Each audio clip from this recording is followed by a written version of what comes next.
On Thursday, December 18th, the New York City Council approved a bill sponsored by Councilmember Gail Brewer calling on U.S. Congress to preserve the historic ocean liner SS United States and relocate it to New York City, the ship's original home port. However, it is a race against time. Okaloosa County in Florida plans to sink the SS United States and turn it into an artificial reef near the Gulf town of Dustin. The country's tourist development department hopes to attract scuba diving visitors to what they plan to market as the world's largest artificial reef.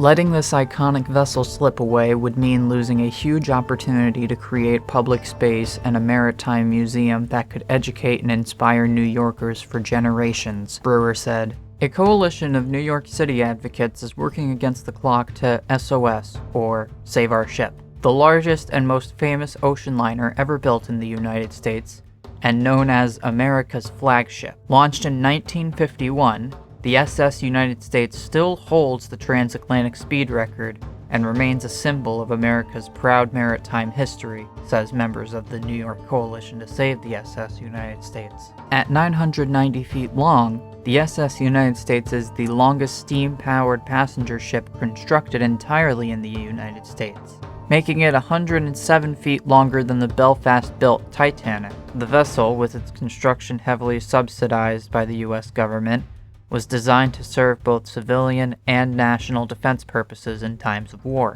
During its glamorous heyday as an ocean liner for the United States lines, from 1952 to 1969, the vessel hosted a who's who of A-list stars, including Marilyn Monroe, John F. Kennedy and his wife Jackie, Grace Kelly and Monaco Prince Rainier, Marlon Brando, Frank Sinatra, Cary Grant, Walt Disney himself, Judy Garland, Elizabeth Taylor, and Duke Ellington, as well as other presidents including Harry Truman, his daughter Margaret, and Dwight D. Eisenhower. The New York Coalition includes Brooklyn industrialist John Quadrazi Jr., members of the Lower Manhattan Historical Association, and many others.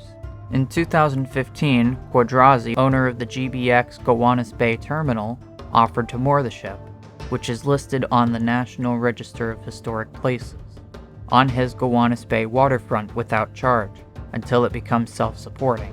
And that offer stands to this day. Quadrazi also commissioned initial concept renderings of a restored SS United States to illustrate the possibilities. Okaloosa County purchased the vessel from an earlier preservation group, the similarly named SS United States Conservancy, which fought for more than a decade to save and repurpose the ship. In 2024, following increased docking fees at its former pier in Philadelphia, the SS United States was evicted. The SS United States Conservancy now backs the idea of reefing the ship, along with a proposed SS United States Museum and Visitor Experience, which would utilize the distinctive red, white, and blue smokestacks, aka funnels, each 6 stories tall, as the centerpiece of a land-based museum. The SS United States could anchor and revitalize the Red Hook area in the way the USS Intrepid aircraft carrier revitalized Manhattan's West Side. School Administrator David D. Gregorio, the coalition's education officer, told the Brooklyn Eagle. The ship is a blank slate with thousands of square feet available for libraries, schools, performance venues, you name it, in the shadow of the Statue of Liberty, he said. Okaloosa County, however, has high hopes for the tourism that the sunken ship is expected to bring in, and continues to strip off its parts. In February, the New York Coalition shot off a letter to President Donald Trump, believing he would take an interest if he became aware of the situation, but the group received no reply. The law requires the ship to be preserved, the organization says. Its online petition, which has received more than 15,000 signatures, states that the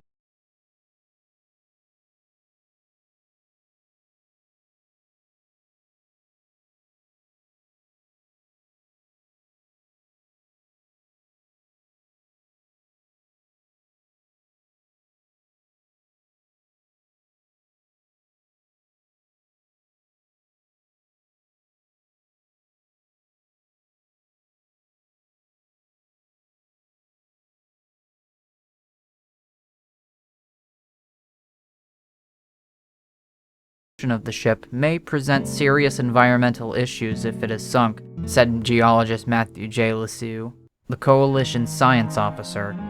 Above the waterline, neoprene isolation gasket separates the steel hull and aluminum superstructure, but underwater, the two metals are free to interact, and this results in the preferential corrosion of aluminum, he noted. Like the similarly constructed SS Andrea Doria, which sank off the coast of Nantucket in 1956, the chemical interaction could accelerate the collapse of the superstructure, he suggested. The Doria's aluminum superstructure started collapsing within 17 years of sinking, and today has almost completely sloughed off the hull. We simply do not know enough to adequately assess the risk, and the potential downside is truly enormous, Lesueur said. A secondary concern is that the SS United States was painted with hundreds and possibly thousands of gallons of zinc chromate primer, which is soluble and highly carcinogenic. The potential for harm in one of the richest and most fragile biospheres in U.S. waters is wholly unknown, added Lesueur. The SS United States is currently berthed in Mobile, Alabama. Okaloosa County reported on December 12th that all 120 fuel tanks have been emptied and the towering smokestacks have been removed, along with the radar mast, anchor, portholes, and windows. After the shipyard work, the vessel will be towed out to sea and multiple holes will be blown with explosives through the hull, which could take place as early as February 2026, but it hasn't happened yet. Several research labs are lined up to monitor the site afterwards to evaluate physical, biological, and chemical conditions, along with changes in underwater soundscape, according to the county. Supporters say that the New York City Council's legislation, while not directly saving the ship, strengthens the case for preservation as federal agencies consider next steps that will weigh historical significance, public interest, and long-term economic impact. The City Council process was in effect to do the same thing. Now with the acknowledgement of New York City, there is a sound basis for the feds to act, as it is no longer just a small group of history ship lovers, but New York City itself saying we not only want it, we're claiming the rights to it. So now we need to blast our horns as loud as we can on this latest favorable and substantial development and hope to finally be heard.